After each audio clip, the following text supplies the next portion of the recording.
방정식 간단하게 정리할게요. 자, 우리는 항상 이 방부등식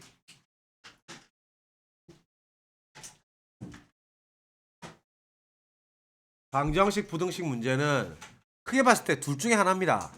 하나는 방정식 부등식을 풀어라 이렇게 나와 있으면 뭐 구하라는 뜻이에요? 해 구하라는 뜻이죠. 그래서 해 구하기 하는 문제와 미정계수 값이나 범위 구하기 요 두 가지로 나뉩니다. 근데 해 구하는 거는 원체 중학교 때 많이 했기 때문에 이쪽이 이제 기본이 되는 거고, 결국에는 특히 미정계수의 범위 구하기 여기에서 다 등급이 나뉘는 거죠. 그래서 미정계수 값이나 범위 구하는 문제는 우리가 궁극적으로 여기서 제일 많이 쓰는 거는 근계관계, 그 다음에 판별식. 요쪽도 애들이 잘 해요. 하도 문제가 많기 때문에. 그런데 핵심은 뭐냐고 하면 다 이 방부등식을 함수로 끌고 와서 이 그래프로 해석하는 거.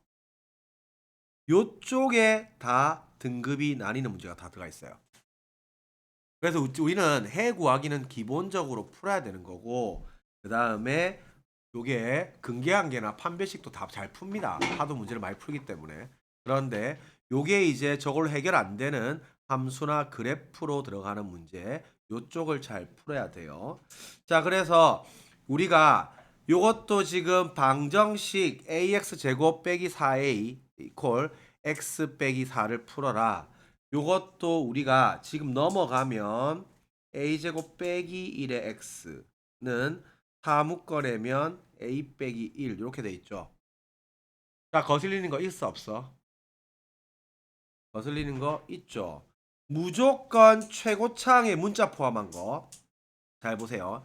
자, 최고차항에 미정계수 문자를 포함하고 있으면 이게 그냥인지 2차인지 반드시 한글 보고 구분해야 돼요. 수학은 수식보다 한글이 훨씬 중요하다고 했어요. 요게 만약에 지금 1차 방정식이지만 1차 방정식이라고 한 거랑 뭐 그냥은 내가 강조한 거죠. 그냥 방정식이라고 한 거랑 천지 차이예요. 보통 1차 방정식보다 2차가 나오니까 앞에 그냥 함수, 그냥 방정식, 그냥 부등식인 거랑 2차 함수, 2차 방정식, 2차 부등식인 거랑 천지 차이예요. 그래서 그냥 방정식이면 0인 경우, 0 아닌 경우, 경우 나누기 들어가야 돼요.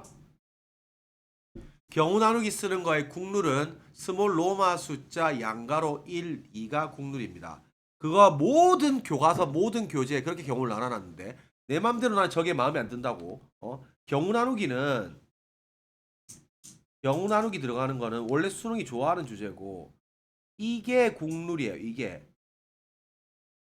요게 국룰이에요. 이게 로마 숫자죠. 그래서 로마 숫자가 참고로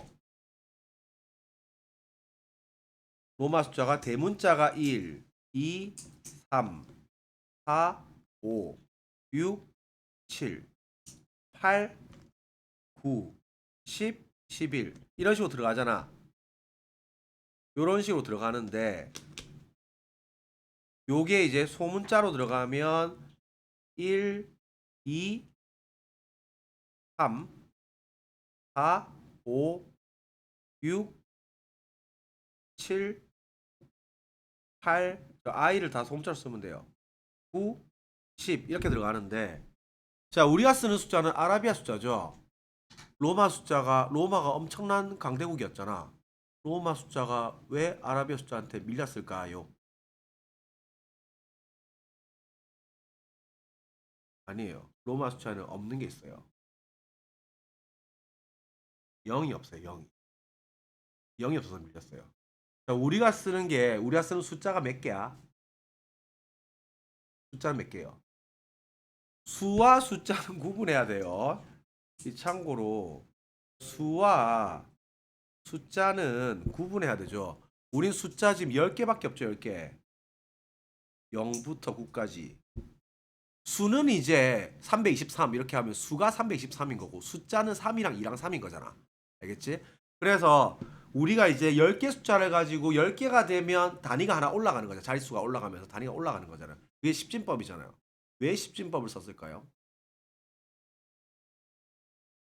그 생각 안 해봤나?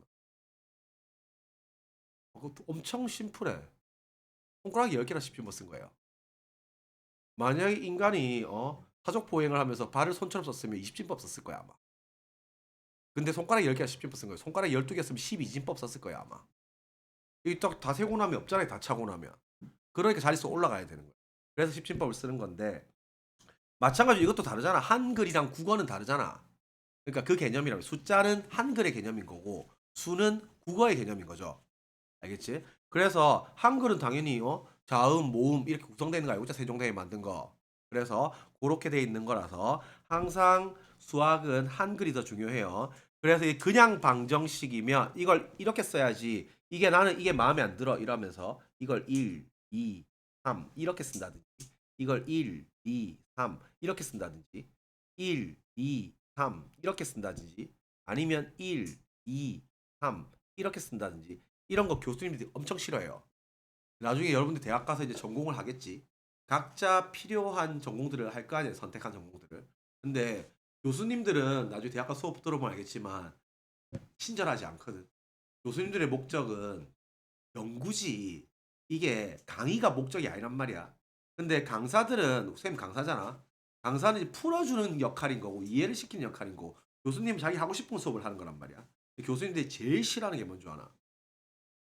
제일 싫어하는 게 일반적으로 우리가 어떤 이제 대학에 전공을 하게 되잖아.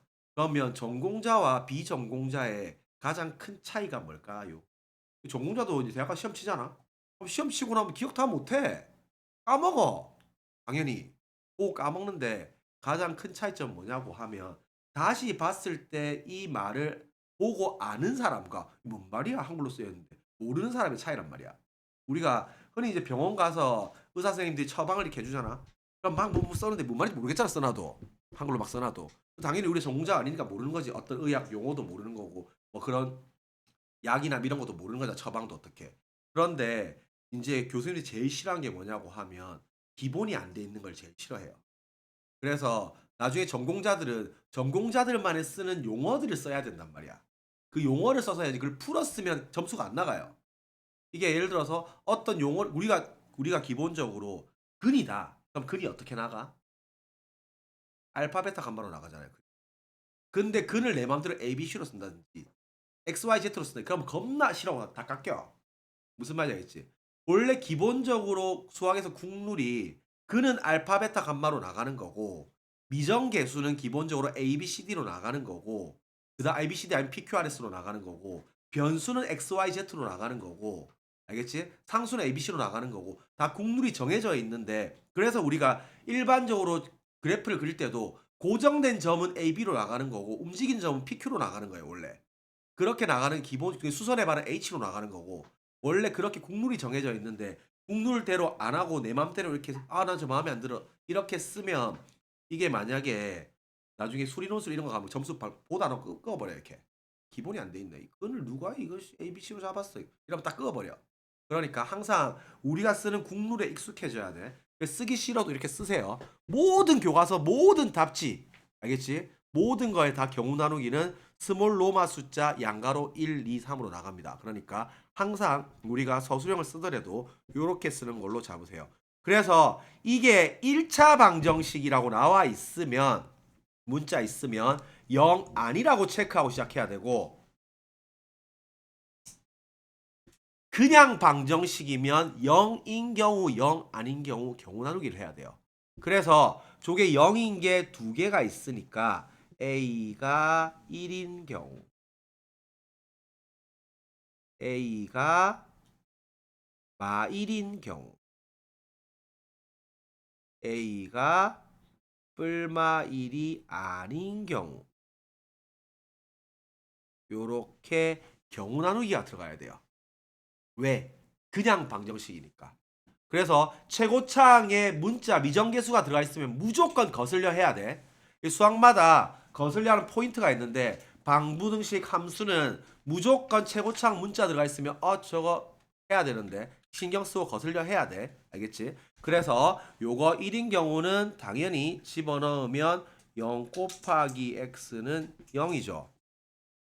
그래서 항등식이잖아 이거. x에 뭘 집어 성립하니까 x는 모든 실수. 요렇게 될 거고 a가 마 1이 되면 0 곱하기 x는 마이너스 8이죠. 그래서 무조건 성립 안 하니까 x는 해가 없다.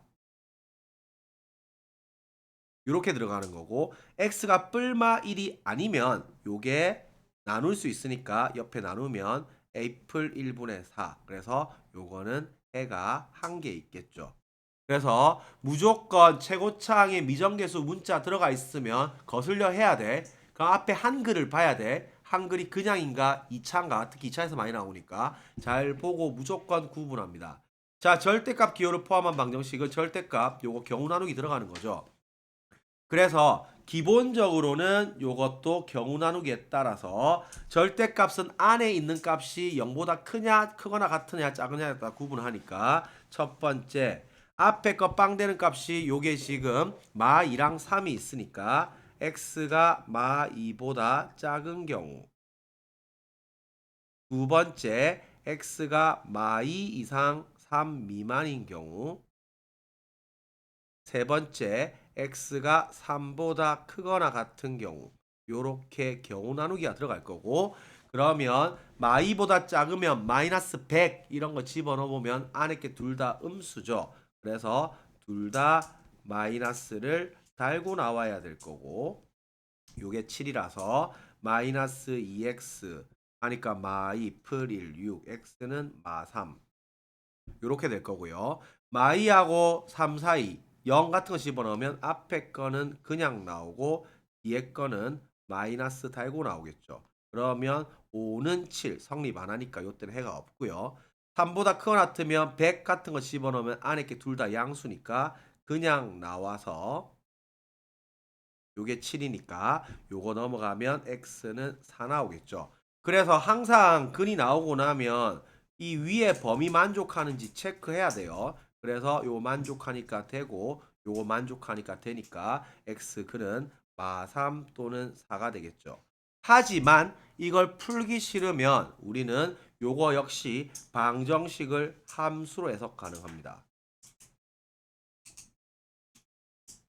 그래서 잘 알고 있는 것들은 방정식을 함수로 해석해서 잘 풀어보세요. 자, 다시 한번 체크하면 함수 y는 fx와 y는 gx 요거 두 개를 연립을 하면 fx 이퀄 gx라는 방정식이 되고 방정식을 보면서도 y는 요놈이랑 y는 요놈 연립한 건데 라고 생각을 하고 반드시 이 함수의 두 개가 만난다고 하면 교점의 x 좌표와 교점의 개수를 물어보게 될 거고 교점의 x 좌표는 이 연립 방정식의 실근입니다. 교점의 개수는 연립 방정식의 서로 다른 실근의 개수예요. 서로 다른 꼭 붙여야 돼요. 그리고 함수가 접하면 연립하면 무슨 근 가져간다고? 중근 가져가고 더 구체적으로는 접점의 x 좌표를 중근 가져갑니다. 그래서 빼기 함수로 식 만들기 잘하라고 했죠. 자, 그러면 요것도 똑같이 우리가 요 방정식을 풀어라. y는 요놈이랑 y는 요놈의 교점의 x 좌표를 구해도 되겠네. 이렇게 들어가면 저놈이 절대값을 두 번 들어가 있고 최고차항 계수가 다 1이기 때문에 저 그래프가 이렇게 나와요. 무조건 요렇게 나와서 요놈의 기울기는 둘 다 플러스 나오면 기울기 몇 나올 것 같아요? 2 나오죠. 요거는 둘 다 마이너스 달고 나오면 기울기가 마2고 요쪽은 상수함수고 꺾이는 점은 100% 여기가 마이 컴마 집어넣으면 5고 여기 3 집어넣어도 3,5입니다. 그러면 이 함수 자체도 요게 지금 대칭이란 말이야. 요게 대칭이기 때문에 대칭은 얘와 얘의 중점이기 때문에 x는 2분의 1 대칭입니다. 그러면 상수함수인 y는 7도 여기가 5니까 뭔가 좀 위에 있겠죠. 이게 y는 7이. 그러면 요것도 우리가 뭐 콤마 7인지 잡아내야 되는데 우리가 둘 다 그냥 나오면 요게 지금 애플2 액마 3이 7이었잖아요. 그러면 x가 4가 잡히잖아요. 그러면 여기가 4죠. 그러면 이게 대칭은 교점도 대칭이기 때문에 여기가 두 개 중점이 2분의 1 잡혀야 되지. 그럼 저걸 안 풀어도 여기를 만약에 별이라고 하면 별이랑 4랑 더해서 2 나눈 게 2분의 1 나와야 되기 때문에 여기는 무조건 마3이 잡힙니다. 그래서 요거는 대칭성을 봐야 되는 거라서 대칭은 교점도 대칭입니다. 요거 되게 중요한 주제고 대칭 자체가 수능이 엄청 좋아하는 주제라 했으니까 꼭꼭꼭꼭 기억을 해 놓으세요.